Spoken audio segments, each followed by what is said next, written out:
Good morning मित्रों।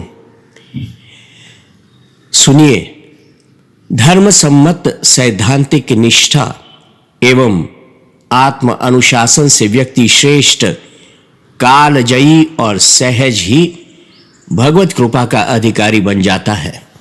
जिस प्रकार सुविकसित उद्यान में फूलों की सुगंध सहज रूप से उपलब्ध हो जाती है, उसी प्रकार संत सत्पुरुषों की सन्निधि, सत्संग और अनुकरण से जीवन में अनायास ही दिव्यता और माधुर्य का प्रस्फुटन होने लगता है।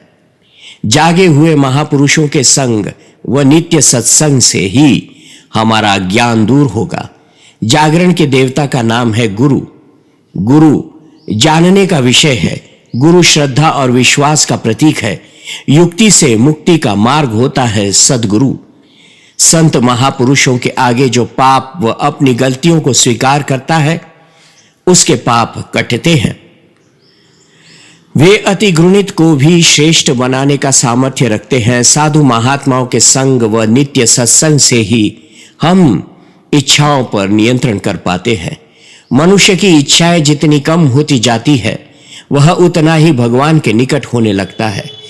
अनैतिक कर्म करने से दुख और अशांति बढ़ती जाती है। जैसे जैसे प्राणी की भौतिक कामनाओं में वृद्धि होती है, वैसे वैसे वह आध्यात्मिक चिंतन से दूर होता जाता है। ईश्वर की प्राप्ति प्राणी की इच्छा से होती है, परंतु भोगों की प्राप्ति इच्छा से नहीं, कर्म से होती है। भगवान की प्राप्ति जब भी होती है, पूरी होती है। भगवान मिलने के बाद कभी बिछड़ते नहीं है। जिस व्यक्ति के मन में कंचन और कामिनी के प्रति आसक्ति समाप्त हो जाती है, उस जीव की रसना जीभ पर मां सरस्वती का वास होता है। संतों और भक्तों का संग ही सर्वश्रेष्ठ सत्संग है। यही जीवन का परमात्मा तक पहुंचने का साधन है। अतः जो लोग परमार्थ में लगे रहते हैं, उन पर परमात्मा विशेष कृपा करते हैं। आध्यात्म से ही देश की एकता, देश में रंग रूप, वेशभूषा, खान पान व रहन सहन की तमाम विविधताओं के बाद भी देश केवल आध्यात्म के कारण जुड़ा हुआ है और एक है।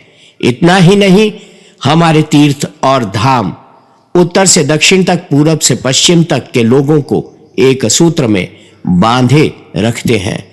संतों के सत्संग में रहना अथवा संतों के संगत में रहना, यह स्थूल सत्संग का उच्चतम प्रकार है।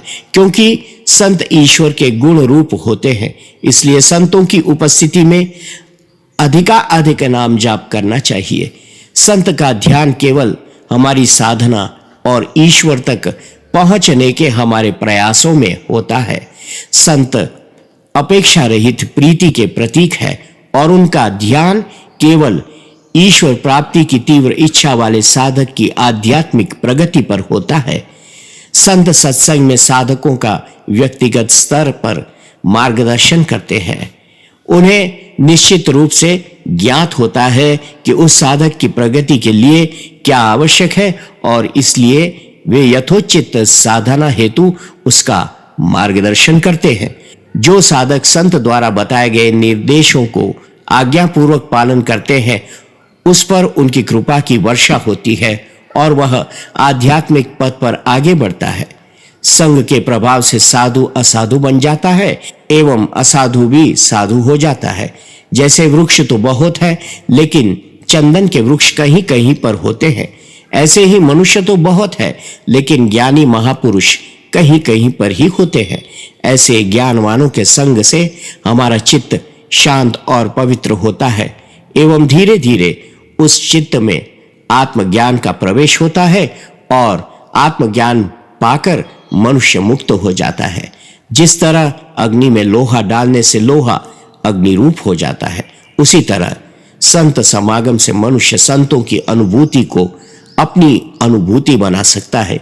ईश्वर की राह पर चलते हुए संतों को जो अनुभव हुए हैं, जैसे चिंतन करके उनको लाभ हुआ है, ऐसे ही उनके अनुभव युक्त वचनों को हम अपने चिंतन का विषय बनाकर इस राह की यात्रा करके अपना कल्याण कर सकते हैं।